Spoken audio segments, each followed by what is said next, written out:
자, 모두들 반갑습니다. 강태공입니다. 자, 금일은 애플이 이제 830조 투자 소식에 삼성이 직접 밀고 있는 이 기업, 큰 손은 바닥에서 쓸어담고 있는 중입니다. 라는 내용을 가지고서 방송을 좀 진행해 보려고 합니다. 자, 방송 전 늘 말씀드리는 여러분들의 좋아요, 구독하기, 댓글까지는 너무나 많은 힘이 된다라고 말씀드리면서 오늘 방송 시작해 보도록 하겠습니다. 자, 일단은 이제 여러분들 알다시피 오늘 또 이제 또 핫한 모멘텀 중에 하나였죠. 뉴욕 증시가 굉장히 많이 올라왔어요. 그 뉴욕 증시 상승의 이유, 뉴욕 증시를 견인할 수 있었던 게 애플이 140조 원을 이제 투자하기로 이제 발표를 했습니다. 특히나 이게 140조 원에 대한 투자가 여기서 끝이 아닌 게, 앞에도 얘기했지만 기존에 애플이 얼마를 투자한다? 이미 애플이 기존에 4년간 이제 5천억 달러죠. 그러니까 5천억 달러를 투자하겠다라고 밝히면서 사실상 원래 지금 얼마까지 이제 6천억 달러까지 확대가 되는 거거든요. 그러니까 6천억 달러라고 하면 지금 이제 아까 얘기했다시피 대략적으로 원화로 계산했을 때 830조가 나온다. 830조. 그래서 지금 이 역시도 원래는 언제였느냐? 올해 초였어요.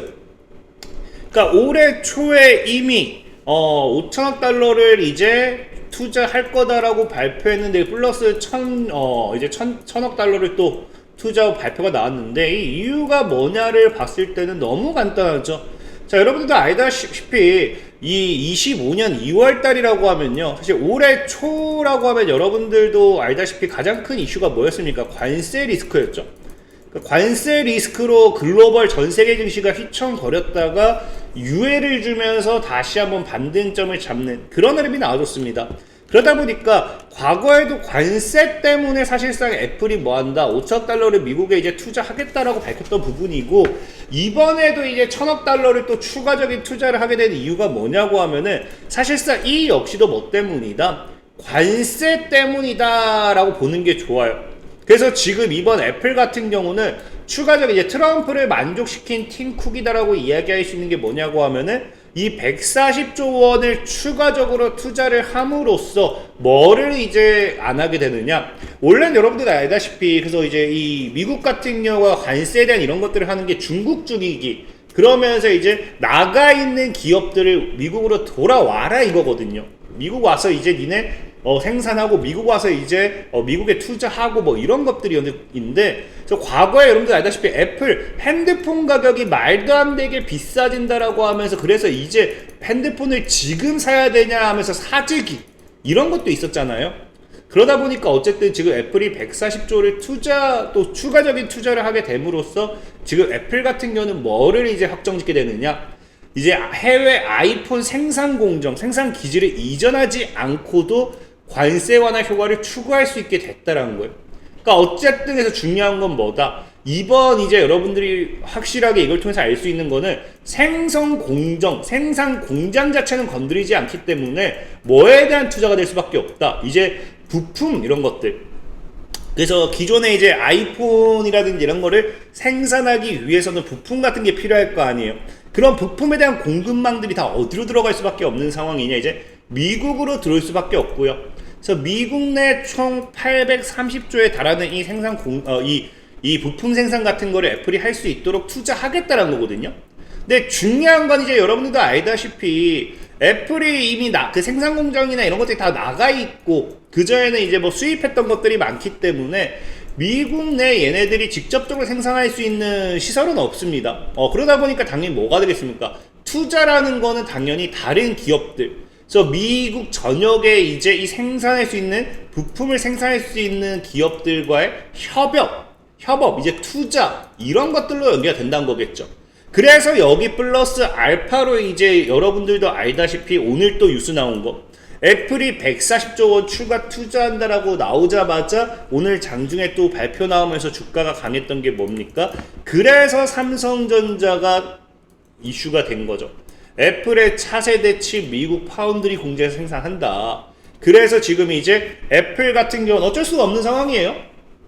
자기들이 직접적으로 할 수가 없으니까 삼성전자와 이런 계약을 통해서 삼성의 반도체 공정, 오스틴 공장에서 이런, 사실 삼성 말고도 총 10개 정도는 더, 10개 정도 이제 또 추가 이제 계약 관련되는 이슈가 나오긴 했는데, 어쨌든 그중 우리나라에서 중요한 건 삼성과의 계약이니까. 삼성의 반도체 공장에서 처음으로 사용되는 혁신 이런 것들 칩 제조 기술을 개발하고 있다라고 밝혔죠. 근데 중요한 거는 지금 그래서 우리가 어떤 주식을 살 것인가를 봤을 때 애플과의 계약 모멘텀 때문에 삼성전자를 사도 돼요. 근데 우리는 이제 여러분들 알다시피 삼성전자 말고 그 외 이슈가 받을 수 있는 종목 무엇인가에 대한 생각을 해봐야 되잖아요. 그래서 그런 걸 봤을 때 지금 아직까지는 정확하게 삼성이 어떤 반도체 무엇을 이제 하는지에 대해서는 구체적인 이제 제품과 양산이 되는 제품과 수주 규모에 대해서는 밝히지 않았어요. 근데 중요한 건 뭐냐고 하면은 시장에서는 이미지 센서일 것이라고 본다는 거, 사실 기정사실로 보고 있습니다. 왜? 여러분들 알다시피 일단은 애플과 삼성전자 입장에서는 최대 경쟁자예요. 경쟁자. 그러면서 심지어 과거에는 이제 서로 고소까지 했습니다. 그렇기 때문에 굳이 애플이 삼성전자 거를 이제 이런 관계에 있어서 껄끄럽게 사용을 하느냐라는 이야기도 나올 수밖에 없죠. 근데 이게 이미지 센서라고 거의 확정짓게 되는 거는 이것 때문입니다.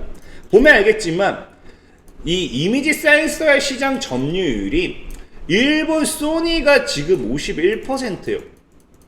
삼성이 15%입니다. 굳이 이것만 봤을 때는 여러분들도 알다시피 실질적으로 삼성전자의 이 이미지 센서를 공급받아야 될 이유가 없어요. 이유가 없습니다. 이미 그 애플 같은 경우는 일본의 소니에서 공급을 거의 다 독점하다시피 받는다 보면 되고요. 근데도 왜 갑자기 이제 한국의 삼성전자가 이 이미지 센서를 갑자기 이제 계약을 하느냐를 놓고 본다라고 하면은 일본 소니의 가장 큰 문제 뭐다? 미국 내 생산 공정이 없죠. 공장이 없어서 생산을 할 수가 없어요. 아까 얘기했다시피 애플 같은 경우는 이제 이 생산 공장을 이전하지 않기 위해서 미국 내 투자금을 계속 늘렸어요. 그러면 어쨌든 미국 내에서 생산할 수 있어야 되는데 소니 같은 경우가 지금 뭐다? 미국 내에서 생산이 불가능해요. 그러니까 어쩔 수 없이 뭐한다? 삼성전자한테 수주하는 게 아니냐라는 게 시장에서 보는 시선이겠죠. 그래서 이런 이 일본 소니를 놔두고 삼성전자의 계약을 했다라는 것 자체에서부터 이미 뭐다? 이미지 센서가 될 확률이 굉장히 높다라는 거예요. 높다. 그리고 특히나 이제 여러분들 알다시피 이미지 센서 같은 경우는 활용도가 정해져 있죠. 활용도가. 여러분들 알다시피 삼성전자 같은 경우도 뭐예요? 이제 보면 알겠지만 이 아이소셀이라는 이제 이미지 센서 브랜드가 있죠. 그래서 이 이미지 센서 자체 말 그대로 이미지 센서 이름 자체에서도 느껴지겠지만 사용할 수 있는 게 한정적이에요. 첫 번째 뭐다? 들어가는 데가 모바일. 우리 여러분 잘 아는 이제 스마트폰이죠. 스마트폰에서 모바일 기기에 사용이 되고요. 그 다음에 이제 오토모티브라고 해가지고 자율주행 차량이라든지 아니면 드론 이런 부분. 그냥 완전히 그냥 눈이 되는 거겠죠. 근데 이제 여러분들도 알다시피 그 애플 같은 경우는 애플카를 포기했어요. 그러니까 자율주행 차량을 포기했습니다. 그렇기 때문에 사실상 지금 이제 애플이 삼성으로서 애플 같은 경우 지금 이제 스마트폰 관련되어 있는 부품, 그래서 이미지 센서를 삼성으로부터 공급받는다. 이렇게 보는 게 지금 시장에서 나온 걸 통해서는 유추할 수 있는 한계점이겠죠. 그래서 만약에 내가 이번 이제 애플의 이런 투자 소식과 함께 삼성전자의 반사익을 본다라고 하면은 결국에는 이미지 센서 관련되어 있는 모멘텀의 수혜주를 보는 게 맞아요. 그럼 여기서 과연 어떤 기업을 찾을 것인가를 봤을 때는 이제 애플뿐만 아니죠. 사실은 이제 여러분들 알다시피 스마트폰이 이제 뭐예요? AI 폰이 되죠. AI 폰. 애플 같은 경우도 지금 밀고 있는 게 AI 스마트폰입니다. 그래서 온디바이스 AI 하면서 우리가 작년에 엄청 핫했던 거, 재작년이었네? 알고 계시죠? 그래서 이제 AI로 엮이기 때문에 이제 이 이미지 센서라는 부분 역시도 뭐로 변경이 된다? AI로 넘어가게 돼요. 그래서 실질적인 뭐가 된다? 삼성전자와 SK 하이닉스 같은 경우도 이미지 센서에 AI를 심는다고 하죠. 그 AI를 심는 게 뭐다? 온 센서 AI라는 기술이고요. 그래서 지금 시장에서는 이런 기술 경쟁에 돌입을 하고 있죠.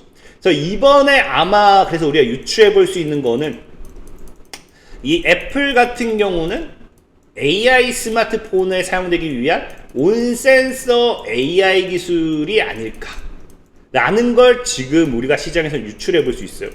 그럼 우리가 여기서 관련 수혜주를 찾고 싶다 하면 어떤 기업을 봐야겠어요? 온센서 AI 관련된 기업을 보면 되는 겁니다. 그래서 이 대표적인 기업이 과거부터 이슈가 됐던 게 누구예요?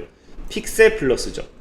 삼성전자가 인간 눈처럼 판단하는 온센서 AI 상용화 한다라고 하면서 이미지 센서 관련되어 있는 기술이 주목됐던 픽셀 플러스라는 기업이다.